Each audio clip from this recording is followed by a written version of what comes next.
क्या देश भर में मध्य प्रदेश की महिलाएं सबसे ज्यादा शराब पीती हैं? क्या मध्य प्रदेश में शराब की खपत बढ़ने के पीछे वजह महिलाओं का शराब पीना है? महिलाओं के शराब पीने को लेकर मध्य प्रदेश कांग्रेस कमेटी के अध्यक्ष जीतू पटवारी ने ऐसा क्या बोल दिया जिसके बाद मध्य प्रदेश में सियासी तूफान उठ खड़ा हुआ? इसकी कहानी हम आपको विस्तार के साथ बताएंगे।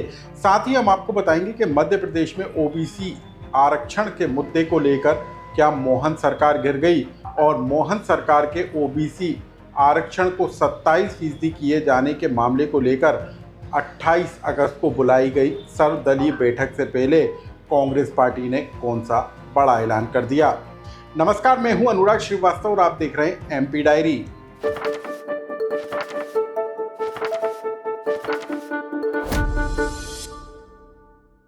बात सबसे पहले मध्य प्रदेश में ओबीसी वर्ग को 27% आरक्षण दिए जाने को लेकर गर्म हुई मध्य प्रदेश की राजनीति को लेकर है।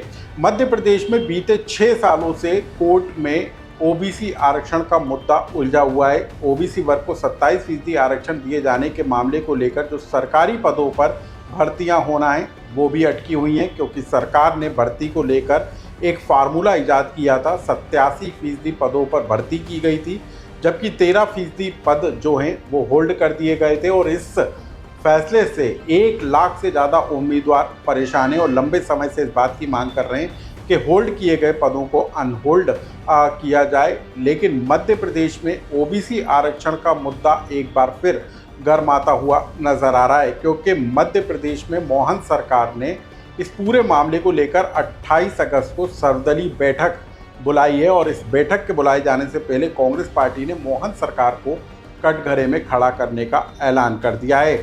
एमपी कांग्रेस के अध्यक्ष जीतू पटवारी ने आज मीडिया को कहा कि इस मामले को लेकर, ओबीसी आरक्षण के मामले को लेकर अब कांग्रेस पार्टी ओबीसी वर्ग की तरफ से कोर्ट में अपना पक्ष रखेगी और इस बात की मांग करेगी कि जो पहले से कानून बना हुआ है उसका पालन क्यों नहीं किया जा रहा, और सरकार और उससे जुड़े अफसरों के खिलाफ अवमानना का मामला चलाए जाने की मांग कांग्रेस पार्टी की तरफ से की जाएगी। और कांग्रेस पार्टी इसके लिए अपने सीनियर एडवोकेट अभिषेक मनु सिंघवी और विवेक तन्खा को सुप्रीम कोर्ट में खड़ा करने की तैयारी में है।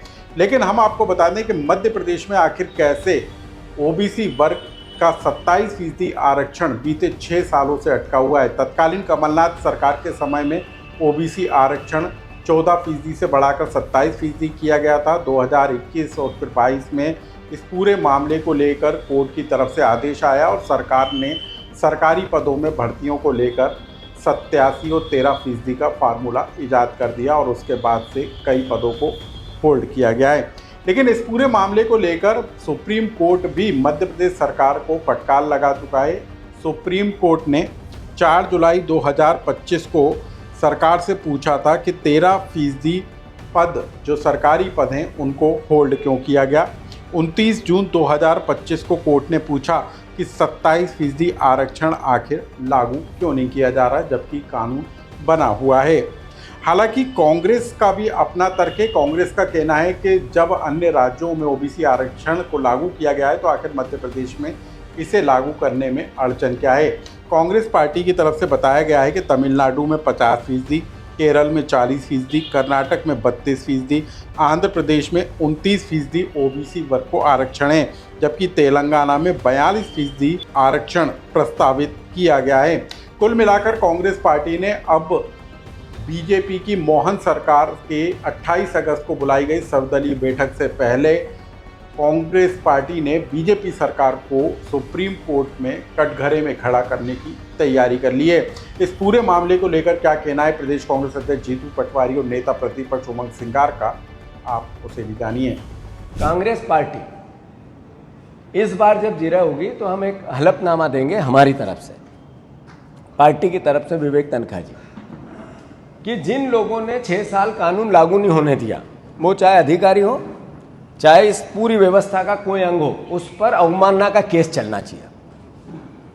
अवमानना का केस चलना चाहिए कि इन्हें कानून लागू नहीं होने दिया, कानून लागू हुआ उसको इंप्लीमेंट नहीं होने दिया। अगर मुख्यमंत्री सर्वदलीय बैठक करना चाहते हैं तो स्पष्ट करें क्यों, क्या आरक्षण दे रहे ओबीसी का आरक्षण कि सिर्फ संदेश देना चाहते हैं कि नहीं, हमने सबको सुन लिया, हम देखते सोचते विचारते। तो मैं समझता हूं कि कथनी और करनी में फर्क है। 1 घंटा भी देर नहीं करना चाहिए। अगर मध्य प्रदेश में ओबीसी आरक्षण देना है तो सर्वदलीय बैठक की आवश्यकता नहीं है। मुख्यमंत्री जी तत्काल अभी आप ऐलान करें, अभी तैयार करें, आपके वकील को बोले कि सुप्रीम कोर्ट में आप हलफनामा दें। एमपी डायरी की दूसरी और सबसे महत्वपूर्ण खबर को जान लीजिए, जिसने मध्य प्रदेश की राजनीति में तूफान खड़ा कर दिया है।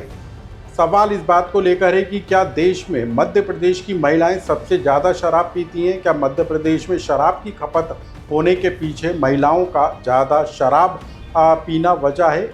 हम ऐसा इसलिए कह रहे हैं क्योंकि मध्य प्रदेश कांग्रेस कमेटी के अध्यक्ष जीतू पटवारी ने इस बात को लेकर सरकार को घेरा है कि मध्य प्रदेश में महिलाएं शराबी हो रही हैं। महिलाओं की संख्या, शराब पीने की संख्या देश में सबसे ज़्यादा है। और इसी जीतू पटवारी के बयान को लेकर अब पूरी बीजेपी जो है कांग्रेस पार्टी पर हमलावर है। मुख्यमंत्री मोहन यादव से लेकर बीजेपी के तमाम बड़े नेताओं ने जीतू पटवारी के इस बयान को दुर्भाग्यपूर्ण बताया है।